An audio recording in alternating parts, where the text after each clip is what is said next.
Hello everyone, welcome to Optusis. आज के इस वीडियो में हम CUET MA इकोनॉमिक्स के लास्ट ईयर मैथमेटिक्स से पूछे गए कुछ इंपॉर्टेंट क्वेश्चंस के बारे में बात करने जा रहे हैं।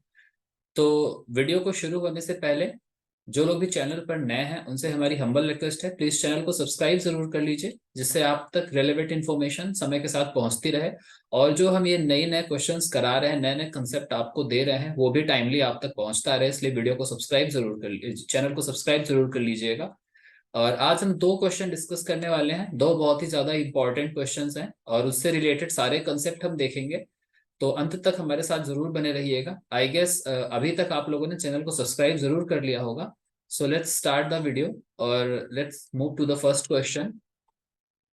तो पहला क्वेश्चन पे आते हैं, which of the following statement is correct in AX equal to 0। यानी हमें पहले ही इक्वेशन की फॉर्म बता दी गई कि इक्वेशन हमारा जो है वो AX इक्वल टू 0 है। अब AX इक्वल टू 0, ये आप सभी लोगों को पता है, जब राइट साइड में इक्वलिटी के बाद 0 होता है तो ऐसे इक्वेशंस को हम बोलते हैं होमोजीनियस इक्वेशन। ठीक है, ऐसे इक्वेशंस को हम बोलते हैं। तो पहला ऑप्शन अगर हम पढ़ें कि a system of linear equation is homogeneous if each constant to the right of the equality is 0। Constant सारे 0 होंगे, तो ये ऑप्शन आपको यहीं से ही सही दिख जाता है। अब बात करते हैं एक बार कि इन इक्वेशंस, ये इक्वेशंस दिखती कैसे हैं, हमें ये देखना है। तो ये इक्वेशन एक्चुअली जब आपकी बनाई जाती हैं तो ये कुछ ऐसे होती हैं, A11x1 plus A12x2 plus dot dot dot A1n xn equal to 0। और ऐसे ये इक्वेशंस चलती आती हैं और यहाँ पर आपका आता है A1m x1 plus A12x2 plus dot dot dot AMN xn equal to 0। मतलब ऐसे आपकी n इक्वेशंस होती हैं। अब यहां से आपका दो मैट्रिसेस हम बनाते हैं। एक ए मैट्रिक्स बनाते हैं जो कि आपके कोफिशिएंट को कैरी करती है, और एक एक्स मैट्रिक्स बनाते हैं जो आपके वेरिएबल्स को रिप्रेजेंट करती है। तो मैं यहाँ पे नीचे बना रहा हूं। तो ए मैट्रिक्स जो आपकी होती है उसमें आपके A11 A12 ऐसे करते करते सारे एलिमेंट्स टिल AM1, यहाँ पे M1 कर लीजिएगा। ठीक है, ये M रो है तो ये मैंने उल्टा लिख दिया है, M2। तो यहाँ पे AM1 AM2 dot dot dot करते हुए आइए, ये A1n और ऐसे नीचे आएगा यहाँ पे AMN। तो ये M क्रॉस n की एक आपकी मैट्रिक्स बनती है। और X मैट्रिक्स जो होती है वो ऐसे X1 X2 dot dot dot XN तक बनती है, और ये n क्रॉस 1 की होती है। तो ऐसे आपके दो मैट्रिसेस बनते हैं, A और X। अब यहाँ पे कंडीशंस क्या क्या होती हैं, ये कंडीशन की अगर हम बात करें कि क्या कंडीशन होती है क्वेश्चन को सॉल्व करने वाली, तो पहले आपको समझ में आ गया कि होमोजीनस जो मैट्रिसेस होती हैं, होमोजीनस जो इक्वेशंस होते हैं वो दिखते कैसे हैं। एक्चुअली ऐसे दिखते हैं, और उनका जो ए और एक्स हम रिप्रेजेंट करते हैं वो क्या होता है, वो कोफिशिएंट की एक मैट्रिक्स होती है और एक वेरिएबल्स की मैट्रिक्स होती है। ये सारी चीजें आपको देखकर क्लियर हो गई होंगी। तो अब आगे बढ़ते हैं, कंडीशंस पे आते हैं। अब एक्चुअली इसमें क्या होता है, जब आप इक्वेशन को देखेंगे, अभी मैं इक्वेशन को रहने दे रहा हूं, मैं यहाँ पे थोड़ा सा ये चीजों को हटाता हूं। अब आप जब इक्वेशन देख रहे हो, आप देख रहे हो कि अगर आप x की वैल्यू 0 0 0 पुट कर दो, यानी जितने भी वेरिएबल्स हैं अगर सबकी वैल्यू 0 रखो, तो भी ये इक्वेशंस को सेटिस्फाई कर देते हैं। यानी इस इक्वेशंस में कोई भी ऐसा पार्ट नहीं होएगा, कोई भी ऐसी जगह नहीं होएगी कि हम ये बोल सकें कि इन इक्वेशंस का सोल्यूशन एग्जिस्ट नहीं करता है। यानी हम ये नहीं कह सकते कि इस इक्वेशन का आपका सोल्यूशन एग्जिस्ट नहीं करता है, यानी इस इक्वेशन में एक सोल्यूशन हमेशा रहेगा। तो पहली पॉसिबिलिटी यहाँ पे खत्म हो जाती है कि यहाँ पे ये इनकंसिस्टेंसी एग्जिस्ट नहीं करती है। तो मैं अगर बोलूं कि सिस्टम जो है वो इनकंसिस्टेंसी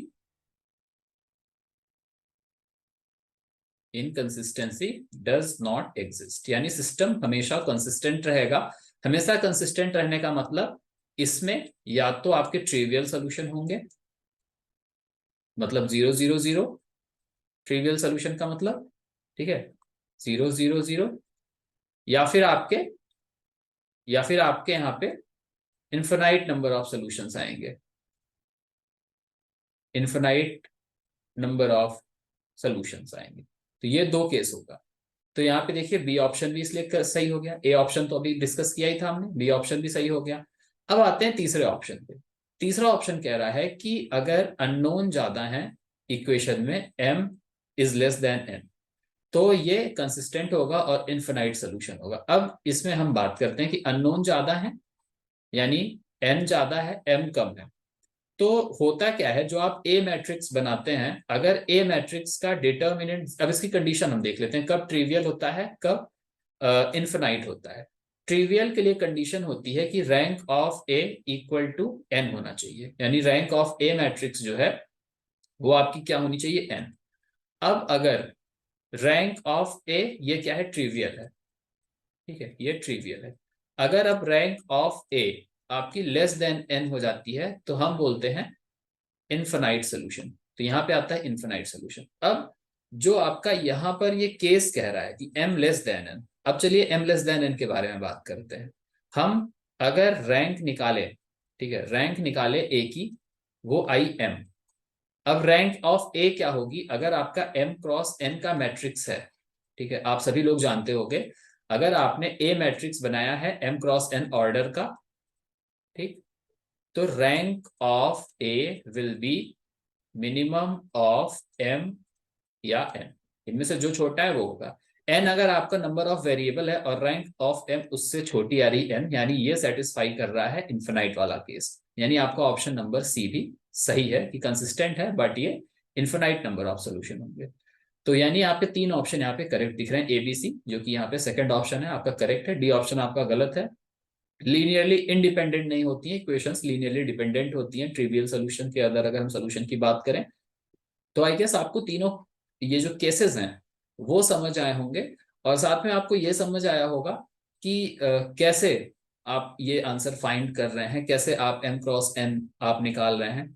तो ये सारे बहुत ही इंपॉर्टेंट चीजें हैं। आपको अगर नहीं पता रहेगा होमोजीनस इक्वेशन होती क्या है, रैंक कैसे minimum of m cross n होती है, a क्या होता है, b क्या होता है, ये सारे केसेस अगर नहीं पता है, तो पूरी जानकारी अगर नहीं है तो आप इन चीजों को मिस कर जाएंगे, श्योरली मिस कर जाएंगे। तो ये जानकारी रहना बहुत जरूरी है। और ये ऐसी ही सारी जानकारियां जब आप हमारी बैच को ज्वाइन करते हैं तो हमारी बैच में ये सारी इंफॉर्मेशन आपको प्रोवाइड की जाती है। मैं इसे थोड़ा सा एक मिनट आपको कुछ जानकारी दे दूं बैच से रिलेटेड। तो अगर मैं आपको बैच से रिलेटेड कुछ जानकारी दूं, तो ये हमारी बैच है जो रन कर रही है इस समय करेंटली, और ऑफर इस समय चल रहा है। आप इस प्राइस से भी लो प्राइस पर आप इस बैच को परचेज कर सकते हो। उस परचेज को आपको करने के लिए इस नंबर पर या तो कॉल करिए, या स्टडी कैपिटल का जो ऐप है, आपको प्ले स्टोर पर ये ऐप मिल जाएगा, आप वहां से डायरेक्ट परचेज भी कर सकते हैं। इसमें आपको पार्ट ए और पार्ट बी दोनों की पूरी क्लासेस, सारे टॉपिक्स को कवर करती हुई क्लासेस आपको कराई जाती हैं, जिसमें आपकी लाइव क्लासेस डेली चलती हैं और वो बाद में रिकॉर्डेड फॉर्म में आपके लिए अवेलेबल रहती हैं। स्टडी मटेरियल प्रोवाइड किया जाता है, डाउट सेशंस होते हैं, डेली प्रैक्टिस प्रॉब्लम होती है, वीकली टेस्ट आपके कराए जाते हैं। मतलब पूरा होलिस्टिक आपको सारी चीजें प्रोवाइड की जाती हैं जो आपके सिलेक्शन के लिए इंपॉर्टेंट होती हैं। तो जरूर ज्वाइन करिए अगर आपने अभी तक नहीं ज्वाइन किया है। अगर आपने कहीं ज्वाइन किया है तो ठीक है, अपनी तैयारी करते रहिए। अगर आप खुद से करना चाह रहे हैं तो भी अच्छा है, बट आपको एक गाइडेंस की जरूरत होती है, क्योंकि आपको क्या पढ़ना है और कितना पढ़ना है ये जानना बहुत जरूरी है। उसके लिए आप हमारी बैच ज्वाइन कर सकते हैं, बहुत ही नॉमिनल प्राइस में है। अगर आप किसी और जगह जाने को सोच रहे हैं तो बिल्कुल आप अपने डिसीजंस को बनाने के लिए पूरी तरह से स्वतंत्र हैं। लेकिन एक चीज का ध्यान रखिएगा कि आप जब भी कहीं और सोचिएगा, कोई और सेकंड ऑप्शन आपके दिमाग में आए, आप रिजल्ट्स को कंपेयर करिएगा कि रिजल्ट कैसा रहा है, प्लस बच्चों का एक्सपीरियंस कैसा रहा है। ऐसा ना हो कि आपको वहां पर पेमेंट हो जाए और आपको फिर बाद में मजा भी ना आए, क्योंकि ऐसे हमारे पास बहुत से केसेस आए कि लोग बहुत बड़ी बड़ी जगह से पढ़ पढ़ के आए और उन्हें सेटिस्फैक्शन नहीं मिला। साथ ही अगर आप खुद से तैयारी कर रहे हैं या कहीं और आप ज्वाइन कर चुके हैं, तो मोस्ट इंपॉर्टेंट थिंग ये हो जाती है कि आप अपने आप को चेक करें कि क्या आपकी प्रिपरेशन सही डायरेक्शन में जा रही है। उसके लिए हमारे पास पार्ट ए के टेस्ट हैं, जो 100+ टेस्ट सीरीज आपको प्रोवाइड की जाती है। पार्ट ए सभी लोगों के लिए बहुत इंपॉर्टेंट होता है, 25 क्वेश्चन इसमें आते हैं और ये 100 नंबर आपके बनाते हैं। तो ये बहुत ज्यादा जरूरी है, आपके पेपर में एक मेजर चंक यहाँ से आता है। तो इसमें आपका general knowledge, general science, reasoning, mathematics और इंग्लिश, ये सारे सब्जेक्ट आपके, इन सारे सब्जेक्ट के chapter wise, topic wise test आपके अवेलेबल हैं। तो जरूर ज्वाइन करिए। मात्र ये 150 रुपीज में आपको अवेलेबल किया जाता है 100 से ऊपर का टेस्ट, यानी 1.5 रुपीज से भी कम में आपको एक टेस्ट मिल जाता है।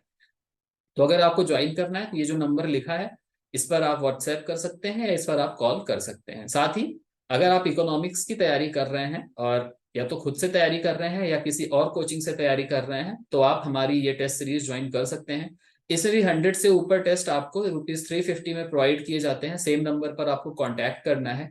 यहाँ पर भी वही है कि टॉपिक वाइज आपको टेस्ट दिए जाते हैं, जिससे आप पूरी अपनी परफॉर्मेंस चेक कर सकते हैं कि आपने की कितनी तैयारी हुई और आपको अभी क्या चीज और कितनी तैयार करनी है। साथ ही अगर आप पार्ट ए और पार्ट बी दोनों को कंबाइन लेना चाहते हैं तो ऑफर है आपको। 450 की टेस्ट सीरीज आपको केवल मिल जाती है ₹399 में। आपको यहाँ पे काफी प्रॉफिट मिल रहा है, यानी आपको पूरे डिस्काउंट दिए जा रहे हैं ₹50 के। तो यहाँ पर आपको 200 प्लस टेस्ट सीरीज, यानी दोनों टेस्ट सीरीज का कंबाइन आप यहाँ पे प्रॉफिट ले सकते हैं। इकोनॉमिक्स भी यहाँ पे सॉल्व कर सकते हैं और साथ ही सीयूईटी पार्ट ए का भी आप टेस्ट सीरीज देख सकते हैं। सेम नंबर पर आपको कॉल करना है या व्हाट्सएप करना है। तो जल्दी से ज्वाइन करिए, क्योंकि बहुत सारे टेस्ट हैं यहाँ पे, 200 से ऊपर टेस्ट हैं और आपको उसे सॉल्व करने के लिए भी आपको काफी समय चाहिए होगा। तो जल्दी से जल्दी आइए, हमें ज्वाइन करिए और फिर आप जो है इन सारे टेस्ट को दीजिए और चेक करिए अपनी परफॉर्मेंस को। आप एनालाइज करिए कि आप कहाँ पर स्टैंड कर रहे हैं, क्या कमियां हैं क्या नहीं। तो ये सारी इंफॉर्मेशन थी। चलते हैं आपके नेक्स्ट क्वेश्चन की ओर। ये जो अगला क्वेश्चन है ये बहुत ही सिंपल सा क्वेश्चन है। हालांकि आपके सीयूईटी एमए इकोनॉमिक्स में सारे सिंपल ही क्वेश्चन आते हैं, लेकिन ये सिंपल में भी सबसे ज्यादा सिंपल क्वेश्चन है।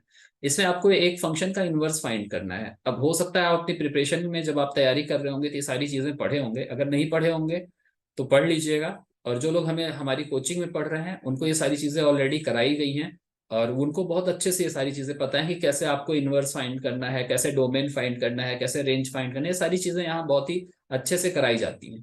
तो चलिए एक बार देखते हैं कैसे होगा। आपका फंक्शन है x=√3y+9। अब इनवर्स फाइंड करना है, यानी आपको यहाँ पर आपकी x की वैल्यू देखिए, यहाँ पे फंक्शन जो दिया था उसमें x की वैल्यू y के टर्म में थी। इनवर्स में क्या होएगा, y की वैल्यू x के टर्म में रहेगी। तो y की वैल्यू बेसिकली निकालनी है। तो हम क्या करते हैं, फंक्शन के दोनों ओर स्क्वायर कर देते हैं।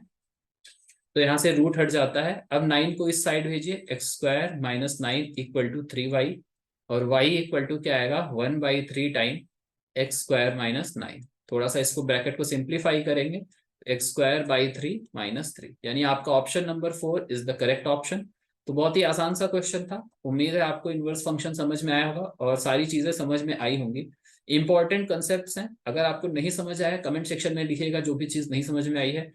और पढ़ते रहिए, बैच को जरूर ज्वाइन करिए अगर आपने अभी तक नहीं किया है। साथ ही टेस्ट सीरीज अगर आपने नहीं ली है तो जरूर लेकर चेक करिए, क्योंकि चेक करना बहुत जरूरी है कि आपका क्या तैयार है क्या नहीं। साथ ही वीडियो को लाइक करिएगा, शेयर करिएगा और लोगों तक पहुंचाइएगा। चैनल को सब्सक्राइब किए रखिएगा। धन्यवाद।